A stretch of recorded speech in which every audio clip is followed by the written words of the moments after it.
ఆధారమా మారని అద్వితీయుడా స్తోత్రము స్తుతి చెల్లింతుము నీకే సత్యదేవుడా యుగ యుగాలకు ఆధారమా అద్వితీయుడా నీవే మార్గం నీవే జీవం నీవే సత్యం నీవే సర్వం నీవే మార్గం నీవే జీవం నీవే సత్యం నీవే సర్వం స్తోత్రము స్తుతి చెల్లింతుము నీకే సత్యదేవుడా యుగ యుగాలకు ఆధారమా మారని అద్వితీయుడా స్తోత్రము స్తుతి చెల్లింతుము నీకే సత్యదేవుడా యుగ యుగాలకు ఆధారమా మారని అద్వితీయుడా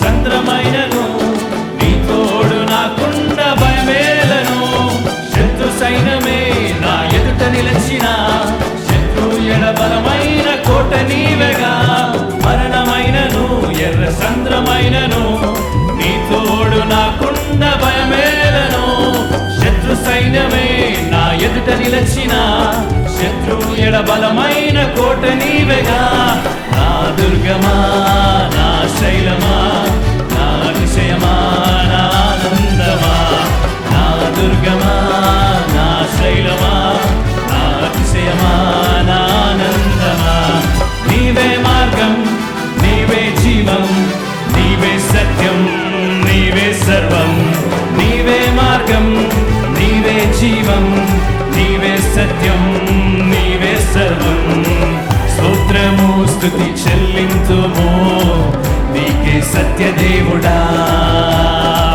యుగ యుగాలకు ఆధారమా మారని అద్వితీయుడా స్తోత్రము స్తుతి చెల్లింతుము నీకే సత్యదేవుడా యుగ యుగాలకు ఆధారమా మారని అద్వితీయుడా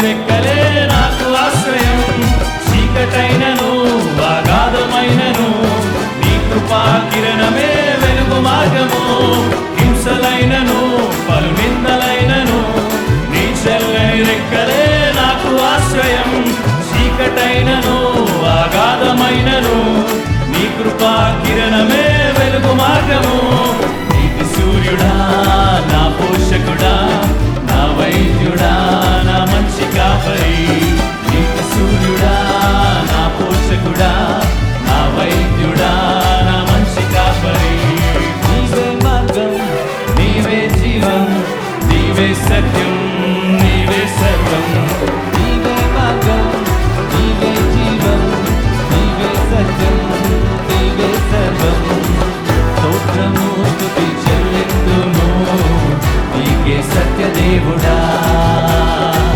యుగ యుగాలకు ఆధారమా మారని అద్వితీయుడా స్తోత్రము స్తుతి చెల్లింతుము నీకే సత్యదేవుడా యుగ యుగాలకు ఆధారమా మారని అద్వితీయుడా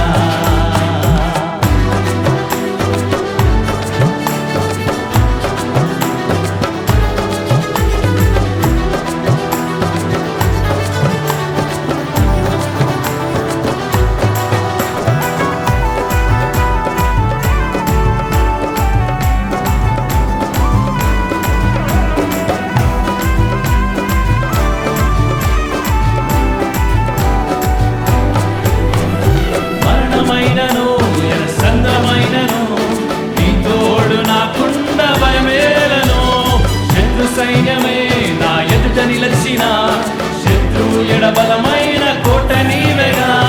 మరణమైనను ఎర్ర సంద్రమైనను నీ తోడు నాకుండ భయమేలను. శత్రు సైన్యమే నా ఎదుట నిలచిన శత్రు ఎడబలమైన కోట నీవేగా. నా దుర్గమా నా శైలమా నా అతిశయమా నా ఆనందమా. నా దుర్గమా నా శైలమా నా అతిశయమా నా ఆనందమా. నీవే మార్గం నీవే జీవం నీవే సత్యం నీవే సర్వం. నీవే మార్గం నీవే జీవం నీవే సత్యం నీవే సర్వం. స్తోత్రము స్తుతి చెల్లింతుము నీకే సత్య దేవుడా. యుగ యుగాలకు ఆధారమా మారని అద్వితీయుడా. స్తోత్రము స్తుతి చెల్లింతుము నీకే సత్య దేవుడా. యుగ యుగాలకు ఆధారమా మారని అద్వితీయుడా. ఆమేన్ హల్లెలూయా. యగలమా కవితలతో వర్ణించగలమా. కలలతో వివరించగలమా. నీ మహోన్నతమైన ప్రేమ కలములతో రాయగలమా. కవితలతో వర్ణించగలమా. కలలతో వివరించగలమా. నీ మహోన్నతమైన ప్రేమ ఆరాధింతును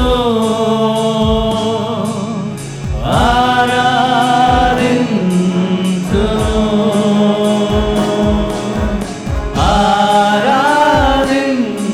ఆరాధింతును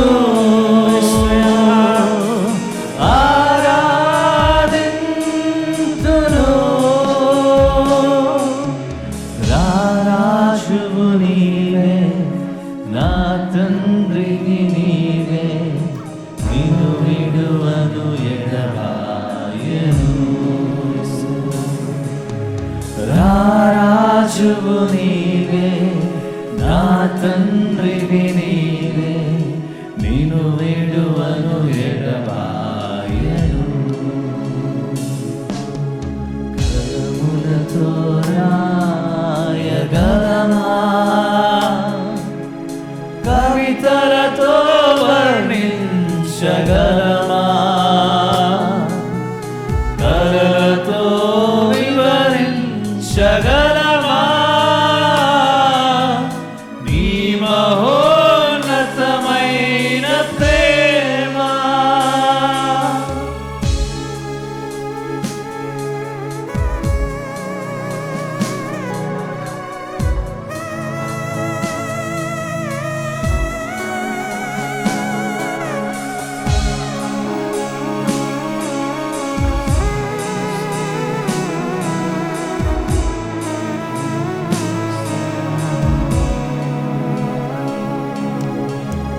ఆకాశములు నీ మహిమను వివరించుచున్నవి.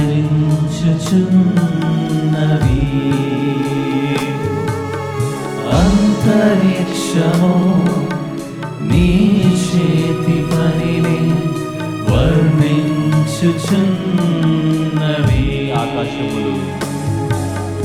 ఆకాశములు నీ మహిమను వివరించుచున్నవి.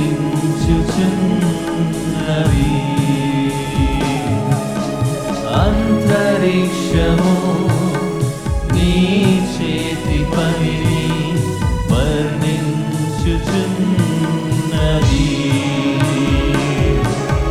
దేవా నా ప్రాణము నీ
చేయను కలములతో రాయగలమా కవితలతో వర్ణించగలమాయా కలలతో వివరించగలమా నీ మహోన్నతమైన ప్రేమ.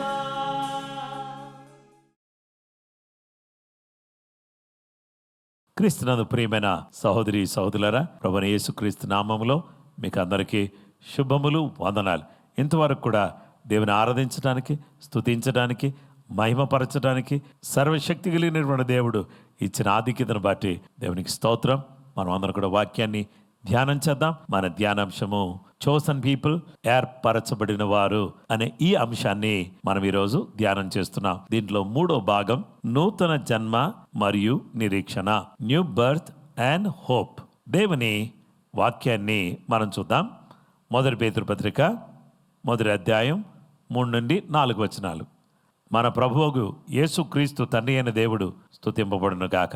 మృతుల్లో నుండి యేసుక్రీస్తు తిరిగి లేచుట వలన జీవంతో కూడిన నిరీక్షణ మనకు కలుగునట్లు, అనగా అక్షయమైనదియు నిర్మలమైనదియు వాడబారనిదియునైన స్వాస్థ్యం మనకు కలుగునట్లు ఆయన తన విశేష కనికరము చొప్పున మనలను మరలా జన్మింపచేసెను. దేవుని వాక్యాన్ని మనం చూస్తే నూతన జన్మ మరియు నిరీక్షణ. ఏర్పరచబడిన వారికి దేవుడు తాను ఏర్పాటు చేసుకున్న బిడ్డలు, నూతన జన్మ పొందిన వారు, నిరీక్షణ కలిగిన వారు. నూతన జన్మను గురించి మనం ఆలోచన చేస్తే యోహాను సువార్త 3వ అధ్యాయం 3వ వచనములో అందుకు యేసు అతనితో ఒకడు క్రొత్తగా జన్మించితేనే గాని అతడు దేవుని రాజ్యం చూడలేడని మీతో నిశ్చయముగా చెప్పుచున్నానెను. దేవుని బిడ్డలారా, నికోదేము అనే పరిసయ్యుడితో, ధర్మశాస్త్రోపదేశకుడితో యేసు ప్రభువారు మాట్లాడుతూ ఏమన్నాడంటే, నికోదేము, నీవు నా దగ్గరికి వచ్చావు, నన్నేం అడిగావంటే, అయ్యా బోధకుడా, నిత్య జీవానికి వారసుని అవ్వాలంటే ఏం చేయాలని అడిగావు. అయితే ఒకడు క్రొత్తగా జన్మిస్తేనే అతను దేవుని రాజ్యంలో ప్రవేశిస్తాడు, దేవుని రాజ్యం చూడగలుగుతాడు నీతో చెప్తున్నాను అనంటే, ముసలివాడైన మనుషులు ఎలా జన్మిస్తాడయ్యా, తల్లి గర్భంలో మళ్ళీ వస్తాడా అని అడిగాడు. అడిగినప్పుడు ఒకడు నీటి మూలంగాను ఆత్మ మూలంగాను జన్మిస్తే అతడు దేవుని రాజ్యంలో ప్రవేశిస్తాడని దేవుని వాక్యం స్పష్టంగా నికోదేముకు చెప్పినప్పుడు, నికోదేము తిరిగి జన్మించటం అనేది అతడు జీవితంలో అతడు తిరిగి జన్మించిన అనుభవంలోకి రావడం మనం చూస్తాం. యోహాను సువార్త 3:5 యేసు ఇట్లనెను, ఒకడు నీటి మూలముగాను ఆత్మ మూలముగాను జన్మించితేనే గాని దేవుని రాజ్యంలో ప్రవేశింపలేడని నీతో నిశ్చయముగా చెప్పుచున్నాను. కాబట్టి దేవుని రాజ్యంలో ప్రవేశించాలి అంటే నీటి మూలముగాను ఆత్మ మూలంగాను జన్మించాలి. తీతు పత్రిక 2వ అధ్యాయం 12 నుంచి 14 వచనాలు చూస్తే, మనం భక్తిహీనతను, ఇహలోక సంబంధమైన దురాశలను విసర్జించి శుభప్రదమైన నిరీక్షణ నిమిత్తం, అనగా మహాదేవుడును మన రక్షకుడునైన యేసుక్రీస్తు మహిమ యొక్క ప్రత్యక్షత కొరకు ఎదురుచూచుచు ఈ లోకములో స్వస్థ బుద్ధితోనూ నీతితోనూ భక్తితోనూ బ్రతుకుచున్నవలెనని మనకు బోధించుచున్నది. ఆయన సమస్తమైన దుర్నీతి నుండి మనలను విమోచించి సత్క్రియలందు ఆసక్తి గల ప్రజలను తన కోసరము పవిత్రపరుచుకుని తన సొత్తుగా చేసుకున్నట్టుకు తను తానే మన కొరకు అర్పించుకునేను. యేసుక్రీస్తు ప్రభువారు మన కొరకు తను తానే అర్పించుకున్నాడు. ఈ లోకంలో భక్తిహీనత, ఇహలోక సంబంధమైన దురాశలు, భక్తిహీనతను దురాశలను విసర్జించి శుభప్రదమైన నిరీక్షణ మనం కలిగి ఉండడానికి మహాదేవుడు మన రక్షకుడు యేసుక్రీస్తు మహిమ యొక్క ప్రత్యక్ష కొరకు ఎదురు చూస్తూ ఈ లోకంలో మనం ఎలా బ్రతకాలంటే స్వస్థ బుద్ధితో, నీతితో, భక్తితో బ్రతుకుచుండాలి. స్వస్థ బుద్ధి. తప్పిపోయిన కుమారుడు అతనికి బుద్ధి హీనంగా ప్రవర్తించి ఆస్తిని కోల్పోయాడు. బుద్ధి వచ్చినప్పుడు తండ్రింటికి తిరిగి వచ్చారు. తండ్రింటికి తిరిగి వచ్చినప్పుడు ఇక అతడు స్వస్థ బుద్ధి కలిగి జీవించారు. అలాగుననే దేవుని బిడ్డలారా, ఎవరైతే స్వస్థ బుద్ధి కలిగి ఉంటారో వాళ్ళు క్షేమంగా ఉంటారు. నీతితో యేసుక్రీస్తు ప్రభువారు తన శిలువ రక్తము ద్వారా అనీతిమంతులను నీతిమంతులుగా చేశారు. భక్తిహీనత అని తీసివేసి మన జీవితంలో భక్తిని దేవుడు మనకు దయచేస్తూ ఉన్నాడు. మనం స్వస్థ బుద్ధితో, నీతితో, భక్తితో బ్రతుకుచూ ఉండాలి. ఈ 3 విషయాలు మన జీవితంలో అనుసరించి దుర్నీతి నుండి ఆయన మనం విమోచించాడు కాబట్టి సత్క్రియలందు ఆసక్తి కలిగినటువంటి ప్రజలుగా మంచి కార్యాలు చేస్తూ ప్రజలను తన కోసం పవిత్రపరుచుకుని తన సొత్తుగా చేసుకోవడానికి యేసు ప్రభువారు తను తానే బలిగా తన జీవితాన్ని అంకితం చేశారు. ఈరోజు నా ప్రియ స్నేహితులారా, చోజన్ పీపుల్, ఏర్పరచబడిన వారు అనే ఈ అంశంలో మొదటగా మనం ఏం చూసామంటే sanctifying work of the spirit, ఆత్మ చేయు పరిశుద్ధపరచు పని అనే దాన్ని మనం చూసాం. ఆత్మదేవుడు పరిశుద్ధపరిచే పని చేస్తూ ఉన్నాడు. ఆత్మదేవుడు మన జీవితాలను, అపవిత్రమైన జీవితాలను పవిత్రపరుస్తూ ఉన్నాడు.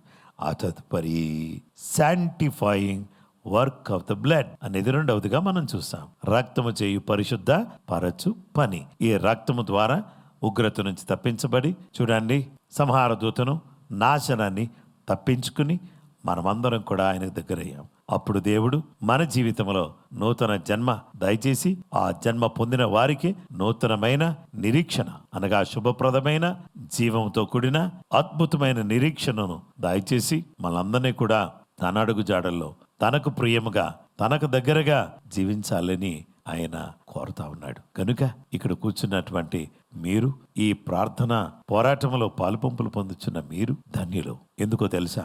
దేవుడు మిమ్మల్ని ఏర్పాటు చేసుకున్నాడు. ఏర్పరచబడిన వారు ఆత్మచేత పరిశుద్ధపరచబడిన పని వారి జీవితంలో జరిగింది. రక్తము చేత వారి జీవితం శుద్ధి చేయబడింది. ఇక చివరిగా నూతన జన్మను, దాని ద్వారా నిరీక్షణను వాళ్ళు పొందుకున్నారు. ఇలా గొప్ప కృప దేవుడు దయచేశాడు. కాబట్టి ఈరోజు ఇలాంటి నూతన జన్మ మేము పొందిన వారమై ఈ రాజ్యం లోనికి ప్రవేశించడానికి మాకు సహాయం చేయండి. అలాగే నిరీక్షణ కలిగిన వారమై స్వస్థ బుద్ధితో, నీతితో, భక్తితో బ్రతకడానికి కృప మాకు దయచేయండి ప్రభువా అని ప్రార్థన చేసుకుందాం. ఈ మాటలను ప్రభు దీవించును గాక.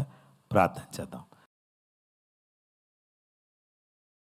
ప్రేమ కలిగిన మా గొప్ప తండ్రి, ఆశ్చర్యకరుడా, ఆలోచనకర్త, నమ్మదగిన దేవుడు, పరిశుద్ధుడు, మహోన్నతుడు, నీ యొక్క కృప, నీ ఆశీర్వాదం ఎంతో గొప్పది. ఈరోజు నిన్ను స్తుతించే భాగ్యం, నేను మహిమపరిచే భాగ్యం నీ బిడ్డలమైనటువంటి మాకు మీరు మెండుగా దయచేశారు. అందును బట్టి నీకు కృతజ్ఞతలు, వందనాలు, స్తోత్రాలు, మహిమ, ఘనత, ప్రభావాలు మీకు ఆరోపిస్తున్నాం. నమ్మదగిన దేవుడు నాయన, ప్రేమగల దేవుడు నాయన, నీ దయ, నీ వాత్సల్యత, నీ కృప, నీ ఆశీర్వాదం కొరకై వందనాలు చెల్లిస్తున్నాం. నమ్మదగిన దేవుడు, పరిశుద్ధుడు, నీ సహాయం కొరకై వేడుకుంటున్నాం. నీ బిడ్డలమైన మమ్మల్ని మీరు ఒకసారి జ్ఞాపకం చేసుకుని మమ్మల్ని బలపరచండి. యేసు ప్రభువా, నూతన జన్మ అనుభవాన్ని పొందిన వారమై నీతితో, భక్తితో, స్వస్థ బుద్ధితో బ్రతుకుతూ నీ రాకడ కొరకు, నీ ప్రత్యక్షత కొరకు, నీ మహిమ ప్రత్యక్షత కొరకు ఎదురు చూస్తూ నీ మహిమార్థమై ఈ లోకంలో బ్రతకడానికి సహాయం చేయండి. దుఃఖములో ఉన్నవారికి ఆదరణ కలిగించండి. ఇరుకులు, ఇబ్బందులు ఉన్నవారు ఆ సమస్యల నుంచి బయటకు రావడానికి సహాయం చేయండి. ప్రతి పరిస్థితిలో చాలిన దేవుడు నీవు. అన్ని విధాలుగా ఆశ్చర్య కార్యాలు, అద్భుతమైన కార్యాలు, గొప్ప కార్యాలు చేసేటటువంటి గొప్ప దేవుడుగా మీరున్నారు. అందును బట్టి నీకు కృతజ్ఞతలు, వందనాలు చెల్లిస్తున్నాం. నీ యొక్క ప్రియకుమారుడైన యేసు క్రీస్తు ప్రభువారి ద్వారా, ఆయన రక్తం ద్వారా, ఆయన ఆత్మ ద్వారా, ఆయన కృప ద్వారా మమ్ములను పవిత్రపరిచి, ఆత్మ ద్వారా పవిత్రపరిచి, రక్తం ద్వారా పవిత్రపరిచి, నూతన జన్మనిచ్చి, నూతన నిరీక్షనిచ్చి, స్వస్థబుద్ధితో, నీతితో, భక్తితో బ్రతికే కృప మాకు అనుగ్రహించి, నీ యొక్క అడుగు జాడల్లో నడిచేటటువంటి నీ సహాయం మాకు అనుగ్రహించినందుకు కృతజ్ఞతలు చెప్తూ నీ బిడ్డలు అందరిని కూడా దీవించండి. ఈ ఛానల్ని సబ్స్క్రైబ్ చేసిన వారిని దీవించండి, వీక్షిస్తున్న వారిని దీవించండి, ప్రార్థన పోరాటంలో పాలుపంపులు పొందుతున్న ప్రతి వారిని దీవించండి. వృత్తిపరంగా, ఉద్యోగపరంగా, వ్యాపారపరంగా అందరినీ ఆశీర్వదించండి. ప్రతి కుటుంబం దీవించబట్టుకు సహాయం చేయండి. ఈరోజు బయటకు వెళుతుండగా, లోపలికి వచ్చిచుండగా నీ కాపుదల, నీ భద్రత, నీ ఆశీర్వాదం నీ బిడ్డలకు దయచేయమని సర్వకృపానిధి యేసుక్రీస్తు పరిశుద్ధ నామములో ప్రార్థన చేసి వేడుకొనుచున్నాము తండ్రి. ఆమేన్. క్రీస్తునందు ప్రియమైన సహోదరి సహోదరులారా, ఇంతవరకు కూడా దేవుని యొక్క వాక్యం వినడానికి దేవుడు మనందరికీ సహాయం చేశారు. నిశ్చయంగా మిమ్మలను దేవుడు దీవించాలని కోరుతున్నాను. రేపు మరొక అద్భుతమైన నూతనమైన అంశంతో మనం దేవుని వాక్యాన్ని వినబోతున్నాం. దయచేసి అందరూ కూడా ప్రార్థన పోరాటంలో పాలుపంపులు పొందాలని, ఈ యొక్క వాక్యాన్ని వేరే వాళ్ళకి షేర్ చేయాలని మిమ్మల్ని అందరినీ రిక్వెస్ట్ చేస్తున్నాను. అలాగూ ఈ వాక్యం అనేక మందికి చేరడం వల్ల నూతన జన్మ, నూతన నిరీక్షణ పొందిన వారే దేవుని చేత ఏర్పరచబడిన ప్రజలుగా ఉండడానికి కృప అందరికీ తోడైయును గాక. మిమ్మల్ని ప్రభు దీవించును గాక. ఆమేన్.